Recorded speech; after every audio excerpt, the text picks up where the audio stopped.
Asking for more rent than the market will actually pay costs you while you wait for a tenant. Today, I will show you how to calculate this cost with an example so you strategically price your property to minimize this loss. Here's exactly what it costs and how I calculate it. Asking a higher rent than the market rent actually costs you more than you think. Let's figure out how. Sometimes landlords ask for a higher market rent and they think the worst case scenario is it's okay, we'll just take some more time to rent the property out. That's actually not the worst case. You're actually losing money on a daily basis. Let me show you how. Let's say that the market rent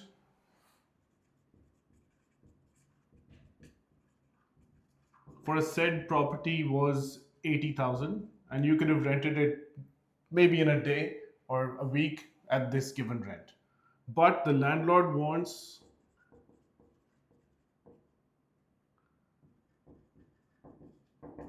90,000, even though there are a lot of other properties available at this price point in the market. Now, what is the actual money or the amount that he loses per day? Let's say the service charges for the property are 6,000 per year,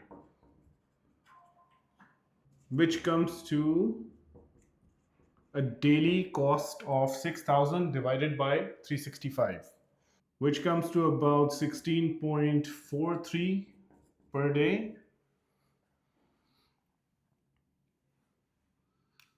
And now let's calculate the rent that he loses per day.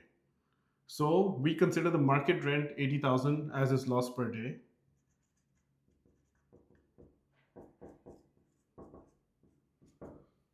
So we divide 80,000 by 365, which comes to about 219 per day.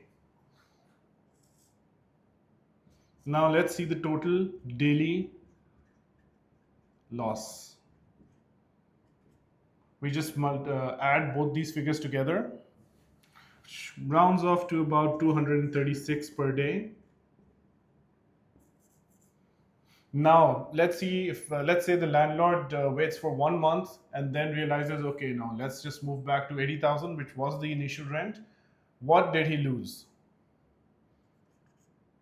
In 1 month's time, the landlord lost 236 per day into 30, which is around 7,080 dirhams for the time that he did not rent his property. The difference in both the asking rent and the actual rent was 10,000, and the landlord waited for an extra month and ended up losing 7,800 just in the process. In all of this, we still didn't count the diva fixed charge, the utility fixed charge, and any other maintenance that may have occurred due to non-occupancy of the unit. Plus, it's important to know that all these numbers are actually the best case scenario for even the worst situations. So usually if you price it 10,000 above the market and you don't correct the situation, you will definitely end up losing even more money.